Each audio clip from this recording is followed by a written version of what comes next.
स्त्री हो या पुरुष, ये 7 बातें हमेशा गुप्त रखनी चाहिए।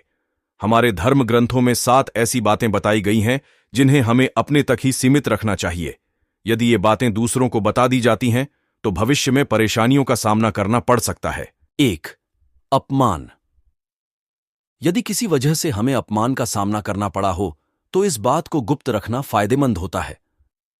यदि दूसरों को यह मालूम होगा कि हमें अपमान का सामना करना पड़ा है तो लोग हमारा मजाक बना सकते हैं। 2. धन हानि। आज के समय में धन को किसी भी व्यक्ति की शक्ति का पैमाना माना जाता है।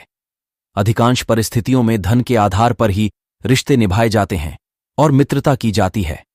अतः यदि हमें कभी भी धन हानि का सामना करना पड़े तो इस बात को गुप्त रखना चाहिए।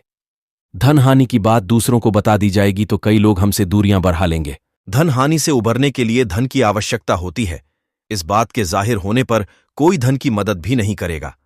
साथ ही यदि हमारे पास बहुत सारा धन है तो इस बात को भी गुप्त रखना चाहिए। 3. घर परिवार के झगड़े। अधिकांश परिवारों में वाद विवाद होते रहते हैं।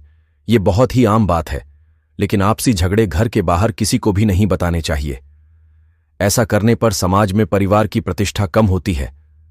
परिवार का अहित चाहने वाले लोग हमारे आपसी झगड़े से लाभ उठा सकते हैं। 4.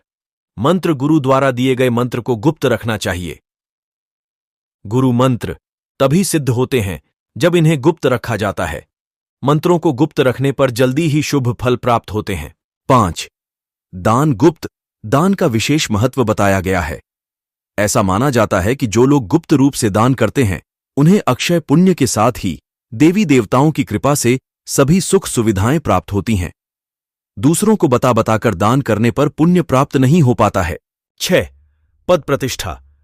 यदि हम किसी बड़े पद पर हैं और समाज में हमें बहुत मान सम्मान प्राप्त होता है तो इस बात को भी गुप्त रखना चाहिए।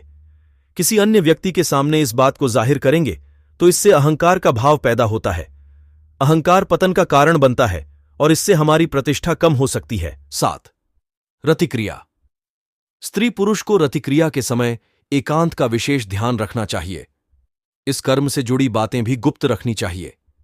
यदि ये बातें दूसरों को मालूम हो जाती हैं तो यह हमारे चरित्र और सामाजिक जीवन के लिए अच्छा नहीं होता है।